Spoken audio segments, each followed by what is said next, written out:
Hello, fellow pipers. Janis here. Silvio here. And welcome to the next episode of the 20-minute pipe show, where I'm smoking this really nice Stanwell 127 Acorn, I think, the shape that Silvio gifted me. And in it, Wow. got blood. What about you? Yeah. I'm smoking this 1973 Peterson System Premier with the metal insert.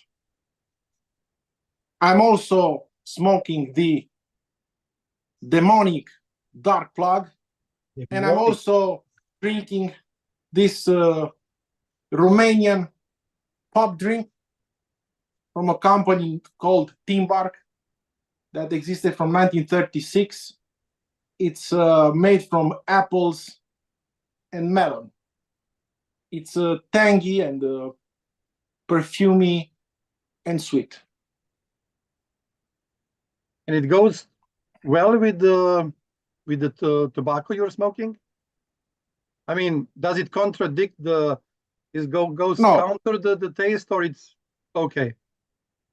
It's okay. Mostly I prefer coffee or Pepsi with the pipe smoke, but it works. Licorice coffee and stuff like that. Sugar. So for those of you who want to see the plug, it's not so dark, but it is actually here.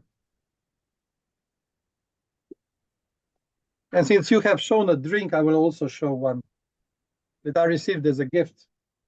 And it's Johnny Walker blended Scotch whiskey. This is a celebratory blend. In 2020, they celebrated 200 years of their company, meaning that they started to produce whiskey in 1820. And which company has also started to produce tobacco in 1820?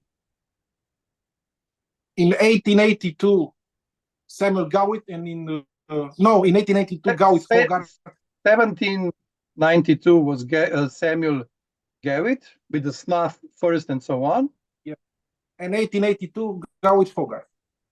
Okay, but I think that the Germains started in 1820, I think. But it's a really nice presentation, but we are not drinking presentation, but I'm just showing it to you. It's a gift. I don't buy whiskeys for the packaging. And they are celebrating this 200 years, not with this one. Nevertheless, this is celebratory blend. But they say that this is for celebrating the breakthrough moment, the release of old Highland whiskey in 1860s that took their whiskey from Scotland to four corners of the world. So what is good about this whiskey, it's 51% and it is non-chill filtered, meaning that they added some colorant inside, but otherwise they would stay there. Yeah, and because you showed the gift, I have to show the gift, this amazing pipe that Francisco, our friend from the community, sent me. Again, thank you very much. Thank you very much, my friend. Yeah, for those of you who are interested in the history of the whiskey, just a hint here. There were three companies, three brands producing whiskey, and they were also cooperating when the laws on whiskey were made in UK. And those companies are Johnny Walker, DeVars, and Buchanan, those three. So I have like one representative of each in my whiskey stock, and this one is like the second Johnny Walker that I will keep, especially because it's not 40%, but 51, and I will going to enjoy it. So, before we started this, let me say first, please, that when I used to drink whiskey, my favorite was Lagavulin. That's what Isla region, peated, heavily peated, and yes, So Yeah. otherwise, I'm also drinking. I'm drinking coffee right now, and this apple juice. I also like if the because when we are going to talk about dark plug, it's very dark. It's being fire cured. Everything that is inside, it's being fire cured. Virginias and Burleys. So it's very earthy, musty, and something sweet to add to this or fresh, like Silvio is drinking now. It's actually goes well with that, meaning that it doesn't go against the taste that you are getting. It maybe it's just helping you enjoy more. Let's say. Yeah, I've seen that they are pressing this tobacco for 3 weeks. While I've heard, I always forget his name, the guy that invented many blends, Ras Oulet, saying that in American factories, they press the tobacco, the flakes or the plugs for maximum 3 hours, from 1 hour to 3 hours. They don't waste any time because they are producing so much and quickly. And this Gawit flakes and plugs, they keep them for 3 weeks, and there's a difference. As I always say, this dark plug, I don't know who thought that this is a great idea, because it's such a stout tobacco. It's like it was pressed in the depths of hell, as I say. And I don't know who could imagine that this would be a good blend, but god damn it, it is. It is stout and dry, like a very dry wine, let's say. Not too much sweetness. It smells like meat that was kept for years to cure and dry and under fire to be smoked. And yeah, again, Gawit Hogarth, they know what they're doing, and they are so different. And But the description, sorry. yeah, I just wanted to say that this bold tobaccos that the Gavit Hogarth is producing. So Gavit Hogarth and Company Limited from Cumbria or Kendal, as it's called, the town where they're producing the tobacco. It is normal to have, or it's easier to smoke tobaccos like this throughout the day because you're using small pipes, and usually people were clenching the pipe, working, doing stuff, but their pipes, like we know in the past, were smaller. Yeah. So smoking this so-called stout and a little and more nicotine heavy blends was easier to do in smaller pipes, let's say more often throughout the day. Yeah, we know that smoking a weak tobacco outside, somehow you don't taste anything. So it takes a stouter and stronger tobacco in nicotine. So it's made for the working class, let's say, sailors and I don't know what, people who work outside, I think. To really, I know the outside air, because of its properties, makes weak tobacco not have too much taste. And this, I think you can smoke this in the rain and still enjoy it. I mean, Yeah, ropes and plugs were made predominantly for sailors. They kept them in the leather bags so the water would not get there, and they were easy to cut, chew, or cut even more and put in the pipes. Yeah, I want to tell this to our friends that making tobacco in plugs and cakes and ropes have nothing to do with the taste. They make it to be easily stored. They occupy a smaller place. Let's say you're a sailor and you go for 6 months somewhere. You don't have to bring a bag of tobacco with you. So they pressed everything. It also had a great impact on the taste, but it was not made for that. It was made to keep the moisture for longer and occupy less space.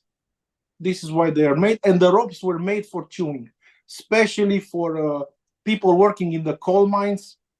They cannot smoke in there because they will caught on fire, and that's why they invented the ropes for chewing. So again, it's a coincidence that it's also good for smoking. And please allow me to say another thing about dark plug and dark flake. For America, I think they didn't make the distinction between scented and unscented. In Europe, dark plug is scented and unscented, but I know in the past when they sent it to US, dark plug was scented. That was the name, dark plug, but it didn't say scented, but it was. So a lot of Americans smoking dark plug, they say, oh, it has the Lakeland essence. And they don't understand it also exists an unscented version. So be careful when you're buying it to know there is an unscented also. Yeah, maybe this has already been solved now when Gavit Hogarth sells predominantly in US and in Asia, let's say. So to move on to the topic of the day, it's as I started before, we were talking about this blend, and we observed different descriptions of this tobacco. Yeah. So in its core, this is a Virginia burley, but both of those tobaccos are being dark fired. However, Malawi. Yes. Malawi? However, what Malawi? Doesn't come from Malawi. This is Virginia or the burley. I would come to that. I'll come to that. I'm just saying Yeah. that when you go to the tobacco reviews, or if you go to the GQ tobaccos from UK, or if you go to any other sites where you can read about this, or if you look at the box, the box doesn't say anything. What I want to say is that these descriptions are often very poor and a little bit romanticized, and they're using words like you are reading I don't know, romantic novel, something like that, you know. But what pipers, I think, would like to know is directly from the company, on the tin, on the can, and a lot of companies does that. But often when you're buying tobacco, you don't have a can or a tin in your hands. You're buying like a new blend because you want to try it, and you have to somehow resort to what is being written on the internet. So this tobacco comes from India partially and partially from Malawi. So it's being Indian air cured, dark Indian air cured, and dark cured Malawi. So we know that Virginia and burley comes from Malawi. And we know that India also produces tobacco. Now, air cured tobacco are predominantly Virginias. Are predominantly burleys. Because Virginias are predominantly flue cured. And the dark fired means that they take usually the air cured burley or sun cured Oriental, and they fire cure it. And you get Kentucky with different woods, oak and so on, and you get the Latakia out of burning cedar wood and some other aromatic brushes. So this is just one part. It's about the tobacco, where they are coming from and how they are prepared before they are being blended. But there are also some other processes like processing tobacco, pressing it, steaming it, even using certain oils like ropes from Gavit Hogarth and Samuel Gavit and so on. So why do we not get not the recipe, because I know this can be a trade secret, but at least to say what tobaccos are inside. So is it a dark fired Virginia, dark fired burley? So we know exactly what we are getting inside. They can even go and say there is more of this or more of that, or going in the way like HU Tobacco does on their cans and things. They will write with different fonts. Like if there is a big font, really big font, it's like the most of the tobacco, you have it in there, yes. Yeah. It's on the side, yeah. So you get Big Virginia. You say. Yeah, there is mostly Virginia in this Nashville County. There is, of course, some Burley, and then is a little bit of Perique, let's say. So this is a description that is more or less enough. If they want to give more power to them, so we will even know more about it. And you can find, if you search a number of sites, you get some percentages, and people say in their reviews what they think about it. But this is not like a product description, really, from the producer. So the point here is that we are getting more and more, at least here in Europe, more and more tobaccos that have poor descriptions. Like maybe they go a little bit in what is inside and maybe what tastes are you going to get. But they're not telling you really what are these tobaccos, how they were prepared, how they were processed or something like that. But at least just in a short way describing this product, which is called Pipe&Tobak. What do you think, Silvio? Yeah, I recommend our friends, actually, for Samuel Gawitt and Gawitt Hogarth, to check the site of GQ in Albion, in England. GQ Tobaccos, I think. They get more information from the Gawitt Hogarth factory, I think. And they are closer, always closer to the truth than tobacco reviews. But yeah, soon they will probably not even mention there is tobacco inside. It's such a lack of information. And I see, because of that, the reviews on tobacco reviews, most of the time they are all over the place. That's why I'm not even reading those, almost never, let's say. Because if a lot of reviewers, they actually use the description they read about the tobacco, and they create in their heads a review. And if the descriptions are wrong, you will most of the time see them reviewing it wrong. Like, I have a great case. I'm not going to mention any names, but there was a tobacco that says in the description bourbon vanilla, and the guy making the connection with the bourbon drink, but bourbon vanilla has no bourbon alcohol in it, and he described it as the bourbon, it's good and it does this and it does that, but the tobacco actually had no bourbon, but bourbon vanilla, which is just the name of a vanilla. Okay. Yeah, so we need better description.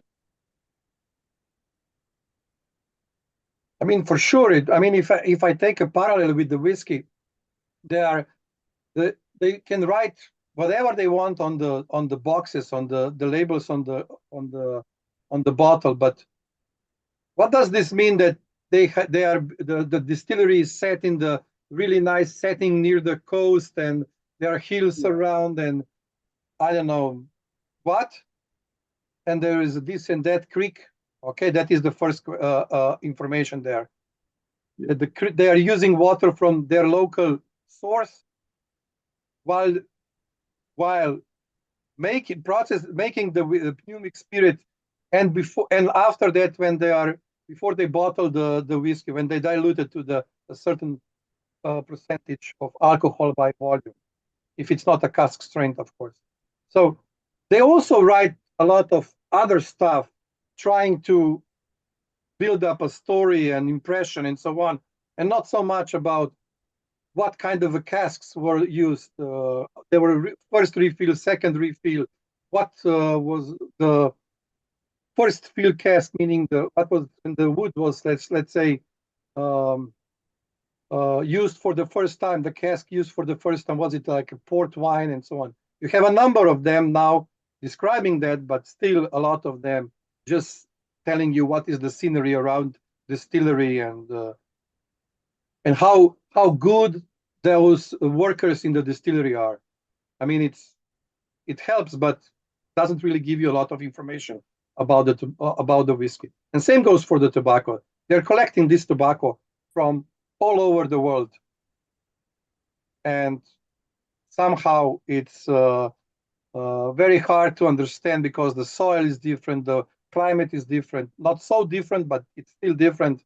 And we don't know what they do with this tobacco from, let's say, picking it up on in the field up to tinning the tobacco or canning it or putting it into the bags or pouches or whatever. I find these descriptions really poor often, and I can also observe that the tins that I'm, let's say, getting from Germany, when I go there, I buy tobacco there because we don't have many different blends here, or maybe some other countries. But when you see other pipers, let's say either in US or somewhere else, buying the tobacco on their market and they're like reading the descriptions. I'm not talking about CND and GLPs and those that actually write something on it.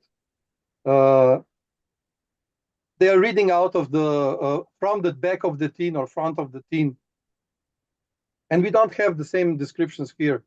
So it's really different regarding the market, regarding the blend, and so on. So it's, I don't know. Yeah, maybe, also we don't have, sorry. No, just I wanted to say and finish this as maybe this is something to do with how much space they can allocate due to the anti-tobacco regulation that is limiting the space for the product description and the logo of the brand and the name and everything. Especially here in Europe, and elsewhere it's being reduced to a very small portion of the packaging where you can actually put some information on. Yeah, but that's why they should give the information to the sellers, so the sellers could post it somewhere and we can find it, the descriptions. Not to mention the codes that we have here, no dates, just stupid codes, and you need Sherlock Holmes to decipher what they are meaning. So the same with the dates. They don't put the year and the month, knowing that actually people are interested in that more and more. They add some crazy, weird codes here in Europe. Number of them. I mean, even if I look at the Condor being made in Poland, as you say, I cannot read that code. I can read numerous codes that people provided through the contacts with sellers and distributors and people from the industry who somehow drag that information out of them. So now we know how to read those codes. But yes, the biggest improvement here would be to just put a date on it. That's it. Then tobacco actually did this for a while. They put the production code, which doesn't say anything. They only they know what it means. But then they added a additional sticker. It was an orange color sticker stating the date of the production. But this was just a short period, or it's not being done for every brand and blend they are producing and so on. It's kind of a sucks, Yeah, because I know we are out of time. I will leave my friends with a tip, our friends with a tip here. Always remember with System Petersons, they have a reservoir here and they collect a lot of water when you're smoking. The reservoir is collecting a lot of water. Always when you want to dump some ashes out, you always have, because this is why they invented this army mount, why they are using it. Always have a piece of paper or something and absorb the water first and then dump the ashes and continue. And when you're finishing with the system, if you can leave it open like this overnight to dry in. And that's it. Okay. And for me to finish, I'm getting more or less one taste out of this tobacco. As Silvio already described, it's a stout tobacco, it's a strong tobacco, dark tobacco, earthy, leathery tobacco. It's not like sweet and citrusy and dark fruity so much. It's more about just dark tobacco that we usually connect to the Kentucky and to these darker tobaccos. So this will be it for today. Sorry, yeah. Yes. Do you have anything to add? Yeah, it just it burns very, very cool, and it's smooth. It's not rough and it's smooth. That's it. Okay. Okay.